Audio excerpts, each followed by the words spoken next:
Di antara hadis yang menyebut tentang Mahdi, tanda para pelajar, para jemaah sekalian, iaitulah keturunan Mahdi.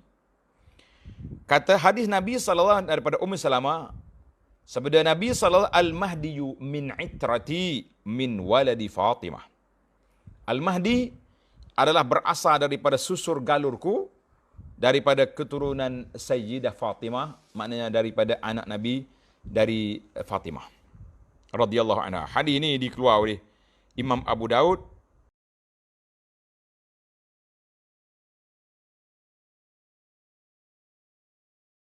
Ada lagi Nabi sebut dalam riwayat, kata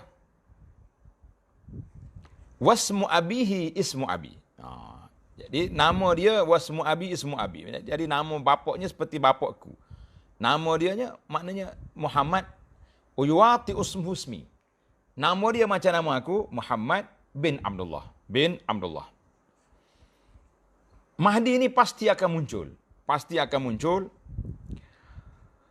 Sebab dalam sebuah hadis Nabi SAW, Nabi kata, "Lau lam yabqa minad dunya illa yaumun, la tawwalallahu zalikal yaum hatta yali." Andainya dunia ini hanya berbaki satu hari lagi, nescaya Allah akan panjangkan hari tersebut sehinggalah dia muncul. Siapa dia? Iaitu Muhammad bin Abdullah, ataupun disebut dengan nama Imam Al-Mahdi. Gaya bahasa seperti ini adalah sebagai suatu penegasan bahawa Al-Mahdi akan muncul. Status Imam Mahdi bila dia muncul, Al-Mahdi sebagai khalifah, bukan lagi sebagai raja. Kepimpinan bermula dengan sistem khilafah zaman Nabi dulu. Kemudian bertukar kepada sistem beraja, kan? Maka akhirnya sistem itu kekal dengan kedatangan Mahdi juga adalah ketika berlakunya sistem khalifah.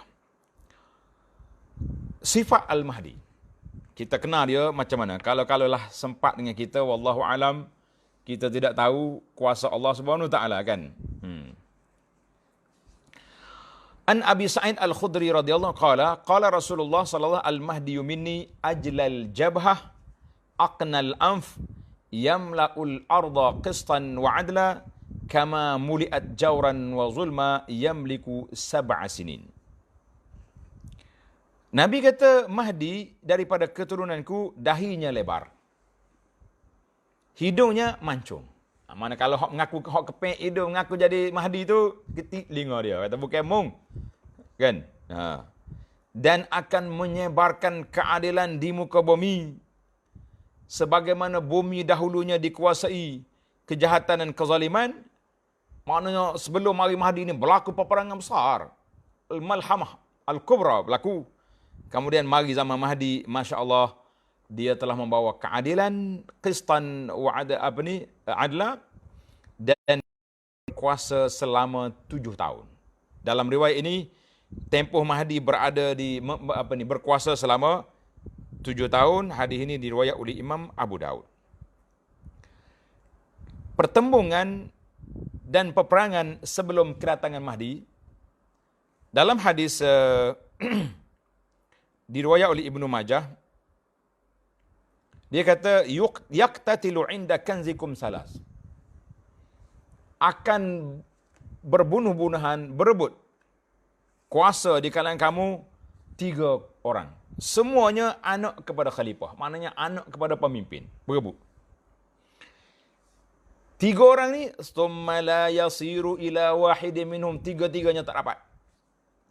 Summa tatlu'ur rayatus sud min qibalil masyriq fayaqtulunakum qatlan lam yuqtalhu qaumun summa zakara sya'la afazu fa idza ra'aitumuhu fabayi'u.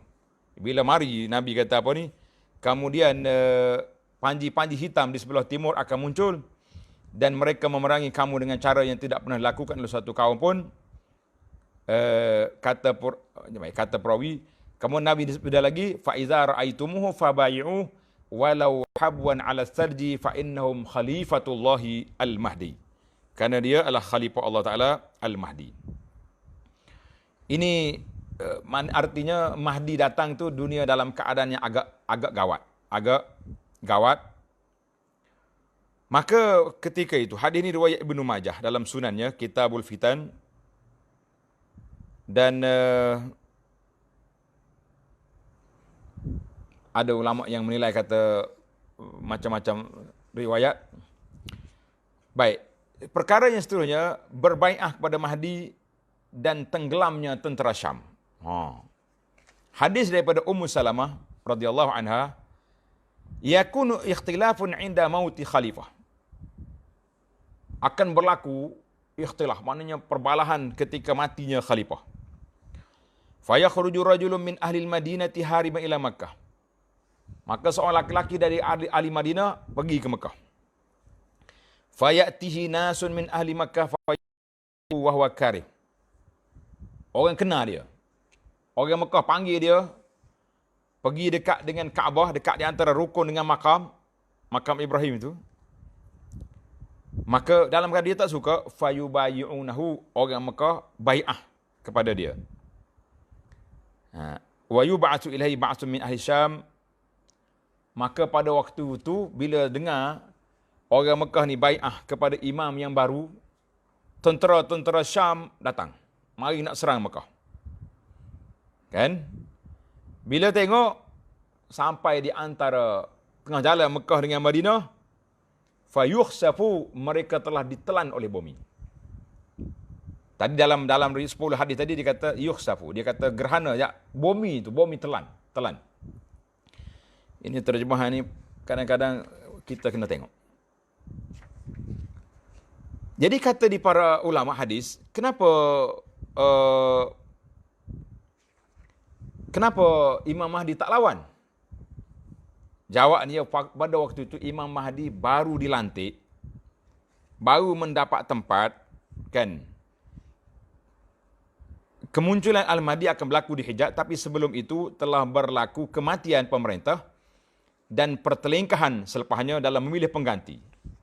Maknanya pada orang Islam, pandangan orang Islam ketika itu tiada seorang pun dirasakan layak untuk menjadi pemerintah. Dalam keadaan kegelisahan itu, mereka cuba mencapai kesepakatan, lalu mereka memilih seorang yang dirasakan layak, iaitulah Al-Mahdi. Mereka berbai'ah kepada dia walaupun dia tak nak. Biasanya pemimpin-pemimpin yang hebat-hebat ni dia tak nak, dia bukan berebut jawatan. Nah, yang duk berebut jawatan tu zaman kita, zaman-zaman ni akhir-akhir ni yang duk berebut kan.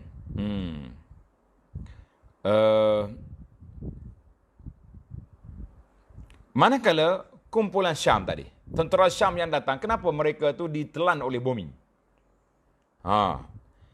Jadi merupakan pasukan tentera dalam kalangan orang Islam dari Syam nak memerangi Mahdi. Mereka ingin mengembalikan pemerintahan yang asal. Tak mahu kepada bai'ah yang baru kepada Mahdi, tak mahu. Maka bila dia datang, oleh kerana Mahdi belum punya kekuatan, belum ada tentera, Allah SWT beri pertolongan kepada dia dengan cara bumi telan tentera tersebut. Allahu Akbar. Di tengah-tengah padang pasir, Baida, di antara Mekah dengan Madinah. Hadis ini panjang. Hadis riwayat oleh Abu Daud, kan? Diriwayat oleh Abu Daud. Maka daripada Ummu Salamah, dia kata apa? Nabi kata ya'udzu a'idun bil bait. Orang yang nak serang Kaabah pada waktu itu tidak berlaku. Dia telan oleh bumi. Cuma dalam kitab Nihayatul Alam, berakhirnya dunia ini, akan berlaku satu lagi. Tentera yang meruntuhkan Kaabah. Macam mana kita nak taufik di antara cerita tentera yang pergi ke Mekah, dia ditelan oleh bumi. Satu kumpulan lagi, tentera itu telah sempat pergi ke Mekah, dia panggil Zuswayqatain. Orang yang punya kumpulan yang kaki peka, kaki kecil. Daripada Ethiopia katanya, mereka ini dapat meruntuhkan Kaabah. Jadi para ulama hadis mengatakan tidak bercanggah di antara dua hadis itu. Sebab apa? Sebab kumpulan yang pertama itu tak sampai masuk. Kumpulan yang kedua itu takdir Allah SWT, waktu dah nak kiamat, Allah Ta'ala lepaskan mereka sampai Mekah, dan pada waktu itu mereka dapat meruntuhkan Kaabah Nas'alullah as-salamata wal afiyah. Baik, para jemaah sekalian. Kita tengok kepada tahun-tahun pemerintahan Mahdi. Macam mana waktu Imam Mahdi memerintah, bagaimana suasana masyarakat pada waktu itu. An Abi Hurairah radhiyallahu anhu anin Nabi sallallahu alaihi wasallam qala yakunu fi ummatil Mahdi in qusira fa sab'un wa illa fa thaman wa illa fa tis'un. Nabi kata akan berlaku pemerintahan Mahdi seawalnya 7 tahun. Dan mungkin sampai 8 ataupun 9 tahun. Maknanya di antara 7 hingga 9 tahun pemerintahan dia. Tan'amu ummati fiha ni'matan lam yan'amu mislaha. Masya Allah, tabarakallah. Umat manusia pada waktu itu mendapat nikmat, subur bumi-buminya, aman damai keadaan suasananya, tak ada lagi berlaku kelahi-kelahi, tidak ada. Mereka dapat hidup dalam keadaan aman, penuh dengan nikmat yang tidak dapat sebelumnya. Yursilus sama alaihim midrara, langit telah mencurah-curah pada waktu itu. Dan bumi telah mengeluarkan tumbuhan-tumbuhan yang cukup subur. Wal mal kudusun, harta pula bertimbun-timbun banyak sekali. Kita zaman kita ni belum Mahdi mari pun nampak kaya-kaya dah orang ni. Tak. Masing-masing duk tayang dalam Facebook tegak, orang ni boleh beribu-ribu sehari. Orang ni boleh juta sebulan, orang ni bawa kereta besar, muda-muda ya belaka tu. Itu tanda-tanda kiamat dah tu. Tanda-tanda kiamat. Yaqumur rajulu yaqul ya Mahdi a'tini. Ada orang yang jumpa Mahdi, bagi aku sikit projek. Khuz, dia kata. Ambillah munak banyak mana. Terlalu banyak. Masya Allah, tabarakallah. Kemudian Mahdi menyebarkan keadilan di muka bumi dalam hadis Abu Sa'id Al-Khudri.